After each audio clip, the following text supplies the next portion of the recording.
Los tres mosqueteros. Alejandro Dumas. Capítulo 13.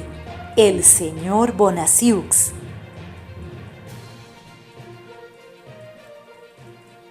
En medio de todo, como el lector habrá comprendido, había un personaje de quien nadie se cuidaba a pesar de su precaria situación.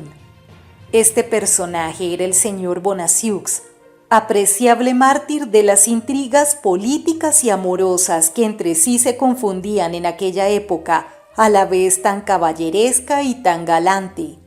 Por fortuna, recuérdelo o no el lector, hemos prometido no perderle de vista.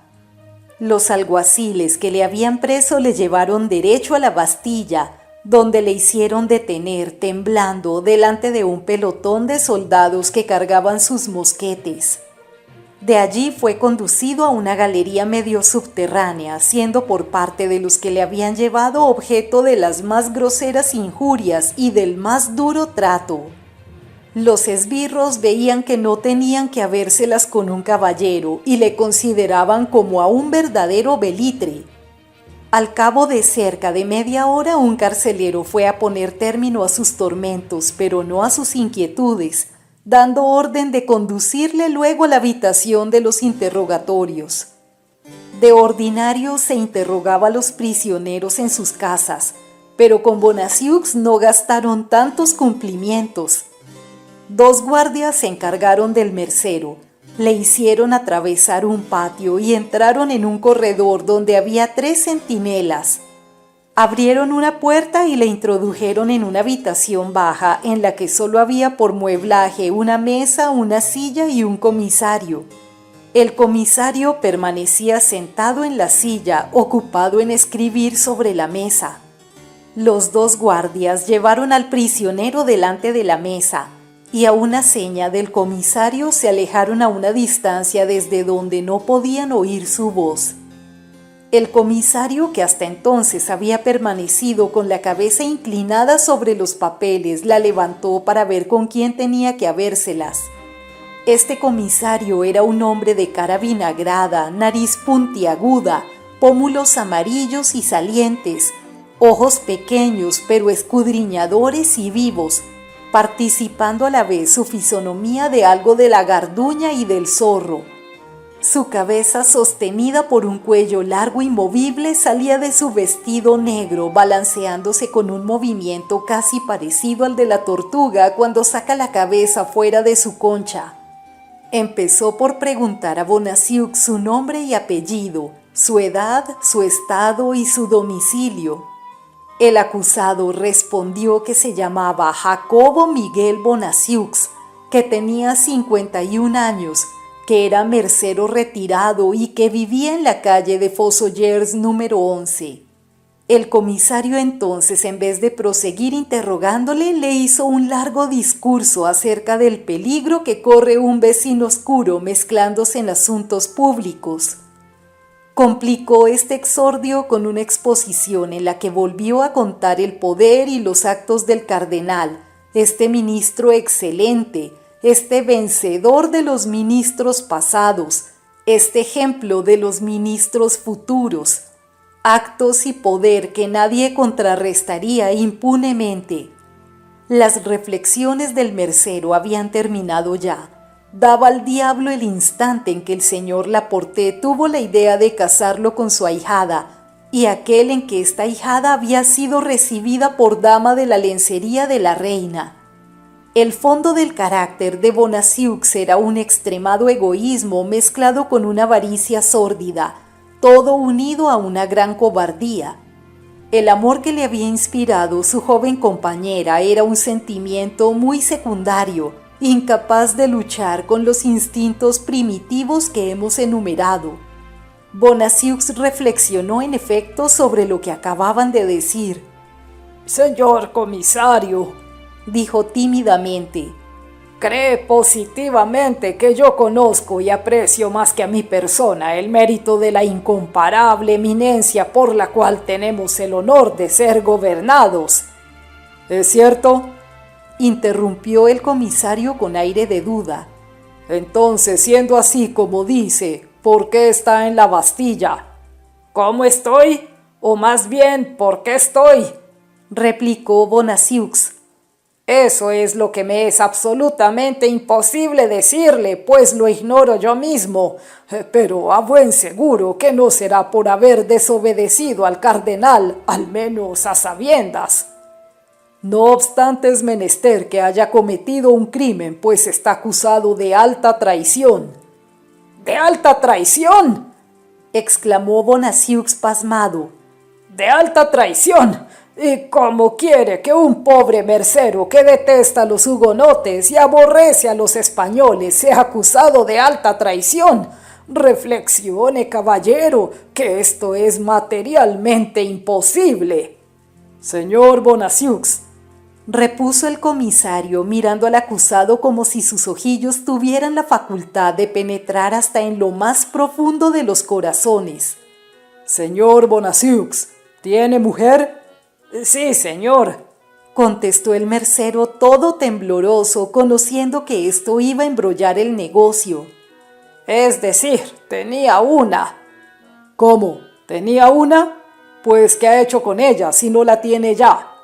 Me la han raptado, señor. ¿Se la han raptado?, dijo el comisario. Ya. Bonasiux conocía por este ya que el negocio se empeoraba cada vez más. Se la han raptado. ¿Y sabe quién es el raptor? Creo conocerle.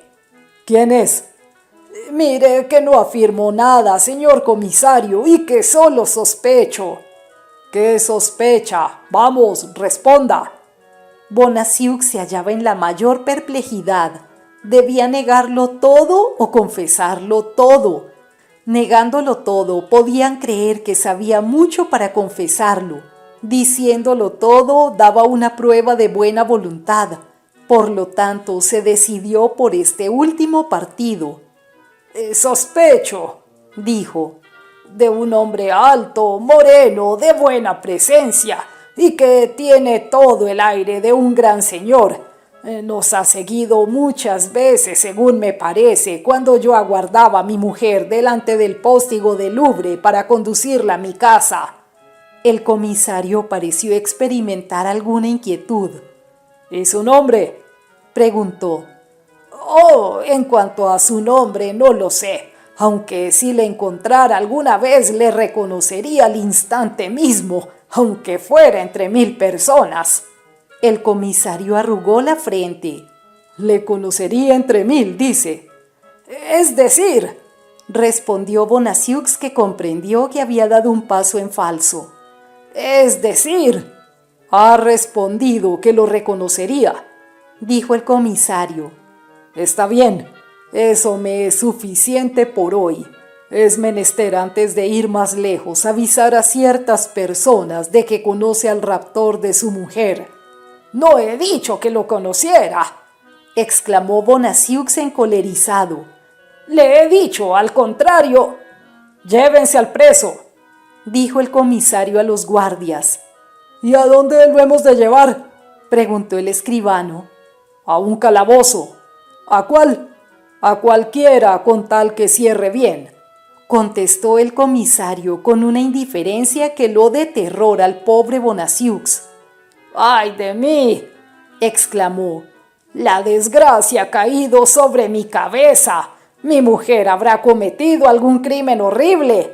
Me creen su cómplice y me castigarán con ella. Ella habrá hablado, habrá confesado que me lo ha dicho todo. Las mujeres son tan débiles. Un calabozo cualquiera.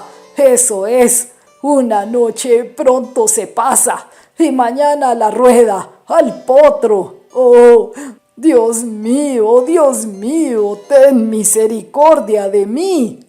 Sin escuchar las lamentaciones de Bonasiux, lamentaciones a que por otra parte debían estar acostumbrados, los dos guardias cogieron al preso por los brazos y se lo llevaron, mientras el comisario escribía apresuradamente una carta que su alguacil aguardaba.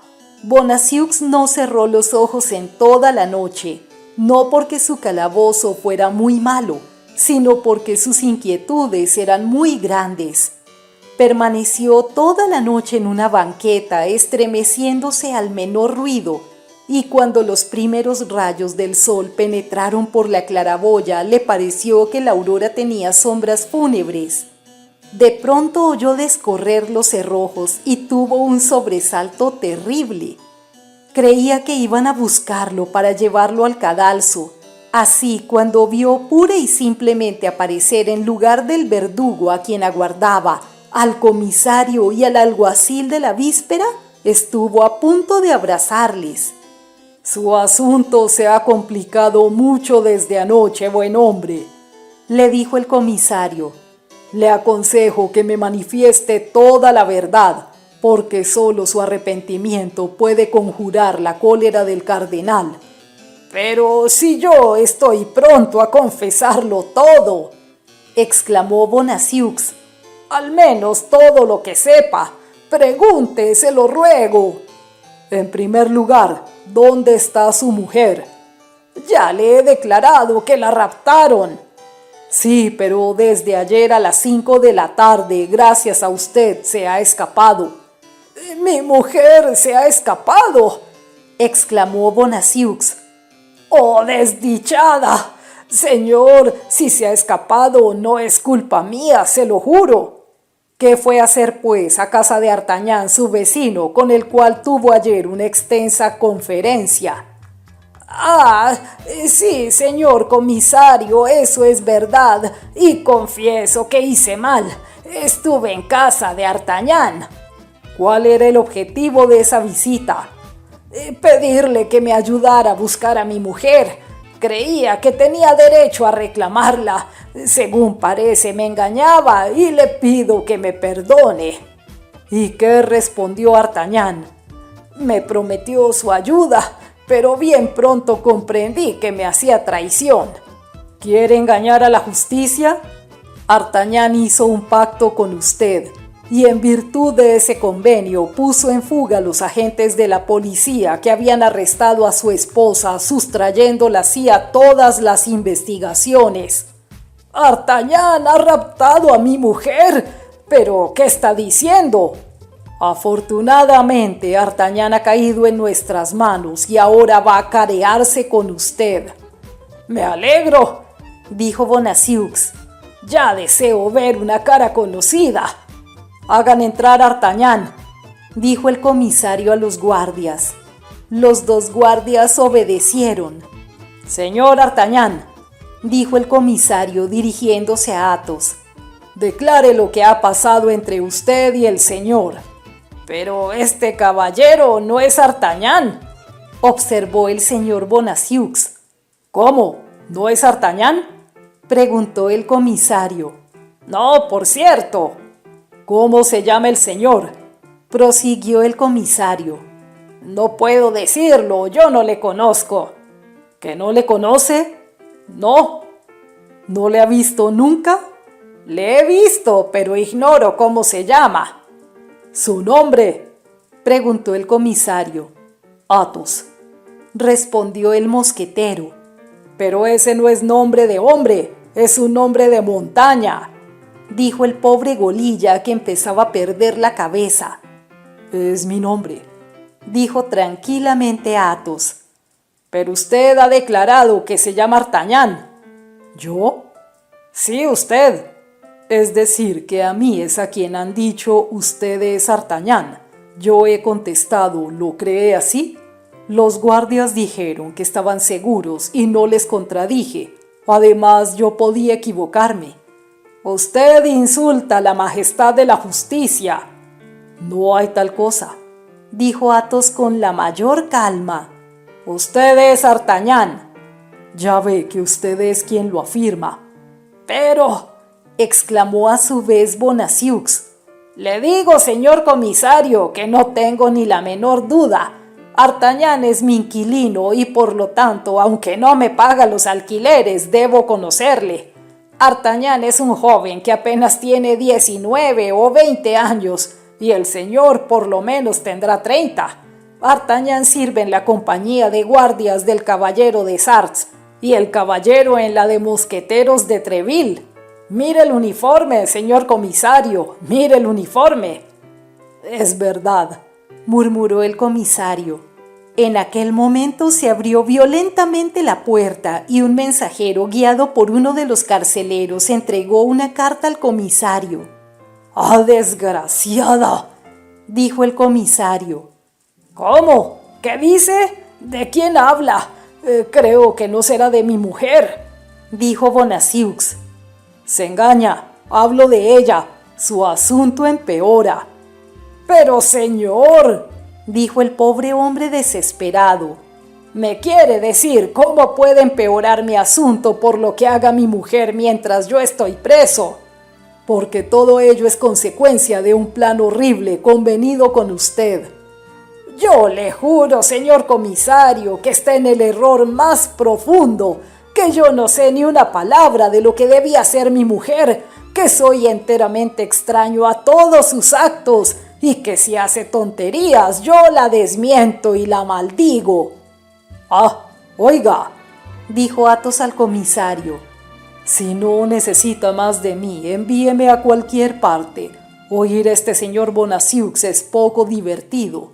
Conduzca a los presos a sus calabozos, dijo el comisario, designando con el mismo gesto a Athos y a Bonacieux. Y que sean guardados más severamente que nunca. Sin embargo, objetó Athos con su calma habitual, si usted necesita a D'Artagnan, no veo en qué puedo reemplazarle. Haga lo que le he dicho, exclamó el comisario, y la incomunicación más rigurosa. Athos siguió a los guardias encogiéndose de hombros y Bonacieux exhalando lamentos capaces de entristecer a un tigre. El pobre exmercero fue conducido al mismo calabozo donde había pasado la noche, donde le dejaron todo el día, el cual pasó vertiendo un mar de lágrimas. Cerca de las 9 de la noche, cuando por fin se iba a decidir a acostarse, oyó pasos en el corredor. Al cabo de un momento se abrió la puerta de su calabozo y se presentaron 2 guardias. «Sígame», dijo un oficial que iba detrás de ellos. «¿Seguirlos a esta hora?», exclamó Bonacieux. «¿Y a dónde?». «A dónde debo llevarlo». «Pero eso no es una respuesta. Es la única que puedo darle». «¡Ah, Dios santo! Ahora sí estoy perdido». Y Bonacieux siguió maquinalmente a los guardias. Cruzó por el mismo corredor que ya había pasado. Luego atravesó un patio, después un segundo cuerpo del edificio y por último llegó a la puerta de entrada donde vio un carruaje rodeado por 4 guardias a caballo. Le hicieron subir en el carruaje, el oficial se sentó a su lado. Cerraron la portezuela con llave y los 2 se encontraron en una prisión con ruedas. El carruaje se puso en movimiento lentamente. A través de la ventanilla enrejada, el prisionero veía las casas y el suelo. Como verdadero parisiense, Bonacieux conocía las calles por los edificios, las muestras y los faroles. En el instante de llegar a San Pablo, donde se ejecutaba a los condenados de la Bastilla, temió desmayarse y se persignó 2 veces. Había creído que el carruaje iba a detenerse allí, no obstante siguió rodando. Más lejos aún se apoderó de él un gran terror viendo el cementerio de San Juan donde se enterraba a los reos de Estado. Una sola cosa le tranquilizó algo, pensar que antes de enterrarlos solían cortarles la cabeza y la suya estaba aún sobre sus hombros. Pero cuando vio que el carruaje se dirigía hacia la Grève y distinguió los techos agudos del Hôtel de Ville, creyó que había llegado ya su última hora. Quiso confesarse con el oficial y al ver que éste se negaba a oírle, prorrumpió en tales gritos que el oficial le anunció que si no se callaba le pondría una mordaza. Esta amenaza infundió alguna calma en el desdichado Bonacieux, que pensó que si lo fueran a ejecutar en la Grève no valía la pena de amordazarle, puesto que ya casi estaban en el lugar de la ejecución. En efecto, el carruaje atravesó la fatal plaza sin pararse. No quedaba que temer más que la Croix du Trahoir. El carruaje tomó precisamente aquel camino. Entonces ya no había duda, pues allí era donde se ejecutaba a los criminales subalternos. Bonacieux había sido muy vanidoso, juzgándose digno de San Pablo o de la Plaza de la Grève. En la Croix du Trahoir debían concluir su viaje y su destino. No podía ver aún aquella funesta cruz, pero en cierto modo la sentía acercarse. Al llegar a unos 20 pasos de ella, oyó un ruido confuso y se detuvo el carruaje. Esto era más de lo que podía soportar el pobre Bonacieux, ya destrozado por las emociones que había padecido. Exhaló un débil gemido que podía tomarse por el último suspiro de un moribundo y se desmayó.